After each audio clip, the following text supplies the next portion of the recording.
chez Alcatel-Lucent, on a lancé il n'y a pas très longtemps un garage, en fait un Fab Lab interne. Alors Fab Lab, je ne sais pas si vous êtes familier de l'appellation, Fabrication Lab. L'idée étant de tangibiliser, de donner, de réaliser un peu des éléments, des prototypes de ces différentes innovations. Et donc on a appelé ça le garage en référence au fameux garage de Silicon Valley, Two Guys in a Garage, ainsi de suite et ainsi de suite. En fait, c'est plutôt même une initiative de salariés qui se sont dit, voilà, des gens qui travaillent dans la partie recherche, hein, dans les Bell Labs d'Alcatel-Lucent, donc des gens dont le métier est clairement de travailler sur l'innovation, et qui se sont dit, c'est bien de réfléchir et de manipuler des concepts, mais à un moment donné, il faut probablement aller plus loin, il faut probablement itérer plus rapidement, il faut probablement embarquer un peu plus tout le monde, et donc ils ont créé un garage. Alors, cette initiative, le Fab Lab interne, alors je vais faire juste référence à un article de la fameuse Harvard Business Review, hein, de 2012.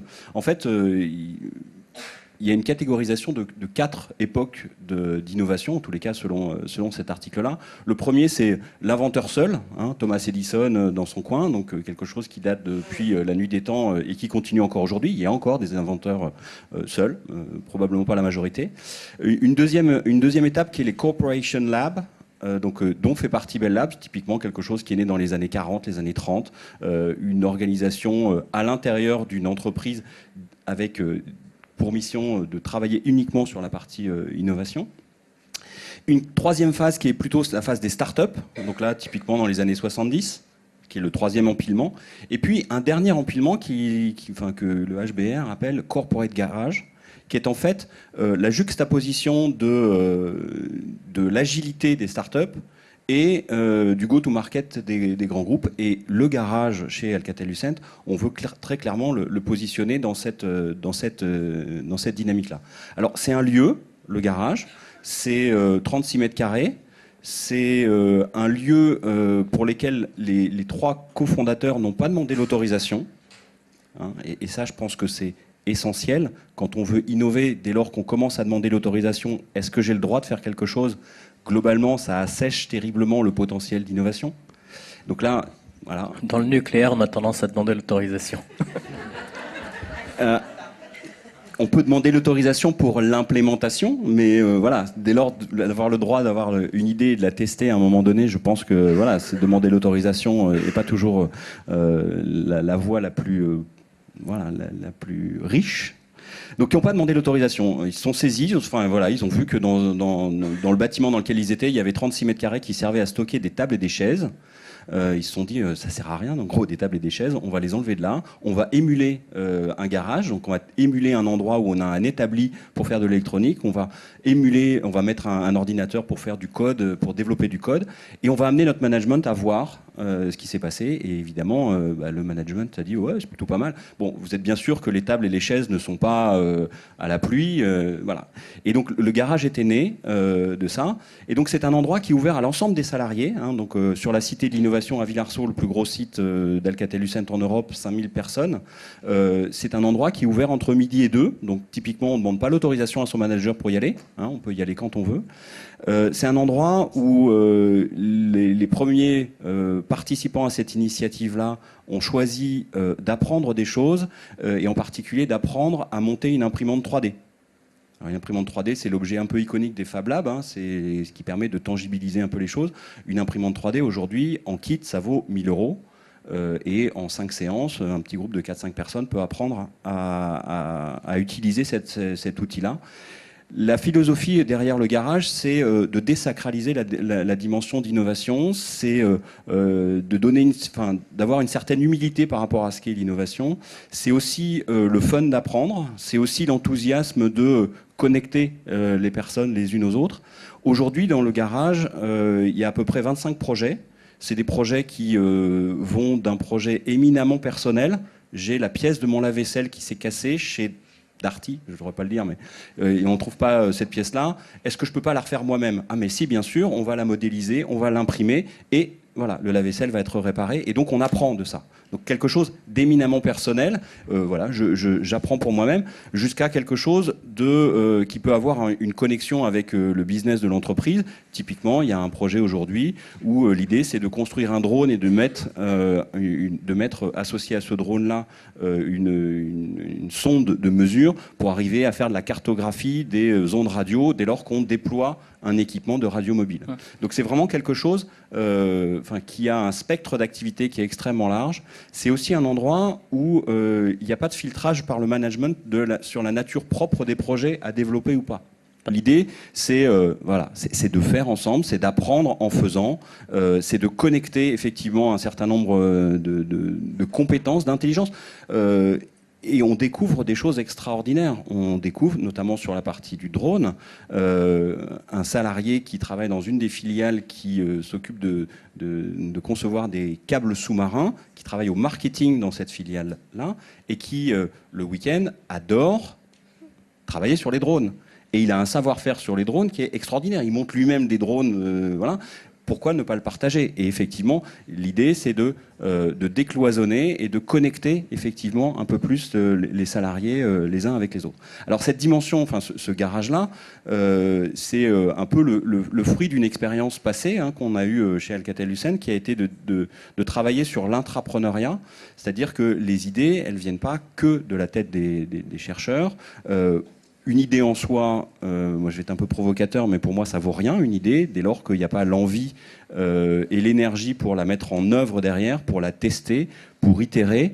Et pourquoi se passer de l'association d'une idée et de la personne qui porte cette idée-là, d'où qu'elle vienne, qu'elle vienne du marketing, qu'elle vienne de la technique, qu'elle vienne de la RH, qu'elle vienne du juridique.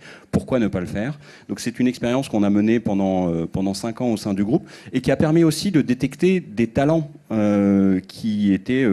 voilà, j'ai parlé du drone. Alors est-ce qu'effectivement les capacités de monter un drone, c'est une compétence clé pour Alcatel-Lucent? Sincèrement, j'en doute, en tous les cas, compte tenu du business model qu'on a.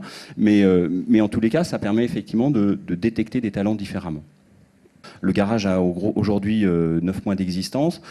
C'est que, pour le coup, la rencontre physique entre les personnes est effectivement un accélérateur terrible sur la mise en œuvre des différentes idées. Et ça tombe bien, c'est exactement ce qu'on veut faire, c'est itérer rapidement et pouvoir pivoter le plus rapidement possible si c'est nécessaire.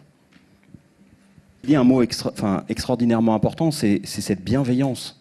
C'est-à-dire que je crois que pour que l'innovation se développe, il faut justement cette bienveillance-là du management. Dès lors qu'on a un management qui arrive trop vite, très vite, à décider si oui ou non cette idée-là a le droit de citer, on assèche aussi un peu le potentiel de créativité. Voilà, la bienveillance est, je crois, une notion assez importante à diffuser, ou en tous les cas, une des conditions pour développer effectivement ce concept d'innovation. Dans les grands groupes, les salariés, il y a beaucoup d'autocensure qui est diffusée.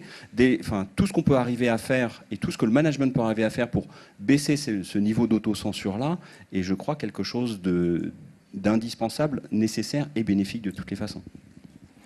C'est une initiative qui est jeune, qui a 9 mois. Aujourd'hui, il y a à peu près une centaine de salariés qui viennent régulièrement. Régulièrement, ça veut dire au moins une fois par mois.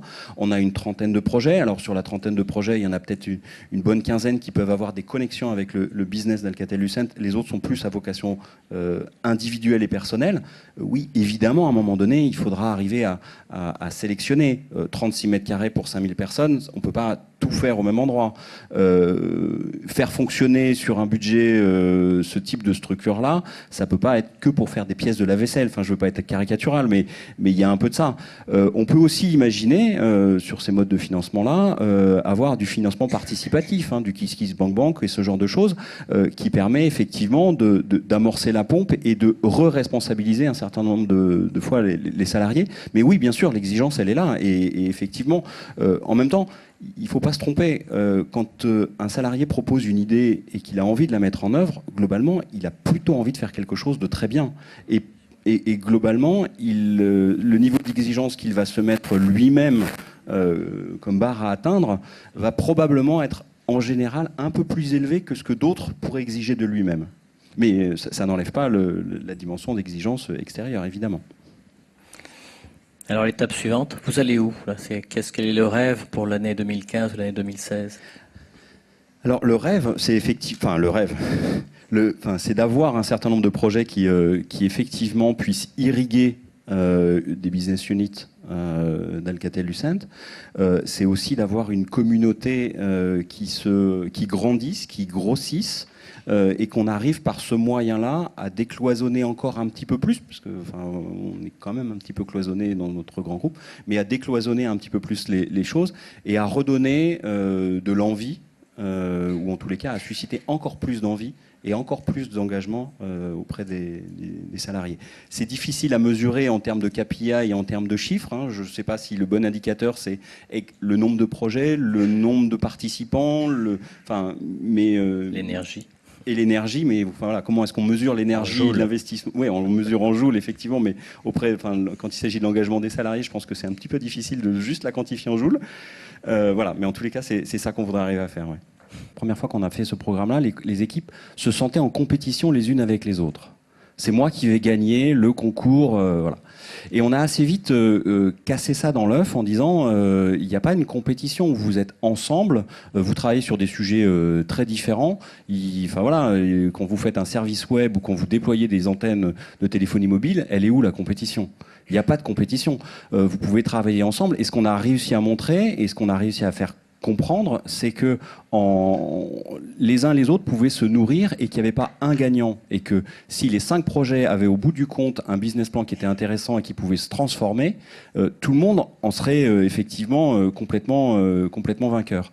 Ou en tous les cas complètement gagnant. Ce que je veux dire par là, c'est que ça dépend aussi des messages que l'on donne. Alors c'est bien les messages parce que ça permet de diffuser, mais ça convainc pas. Des messages, ça parle à la tête. L'important, c'est de faire vivre une expérience et de démontrer que effectivement il n'y a pas de compétition entre les différentes idées, il n'y a pas de compétition entre les différentes équipes, et à partir du moment où on arrive à itérer ça et à le rendre pratique, concrète, à ce moment-là on a un peu gagné les choses, je crois.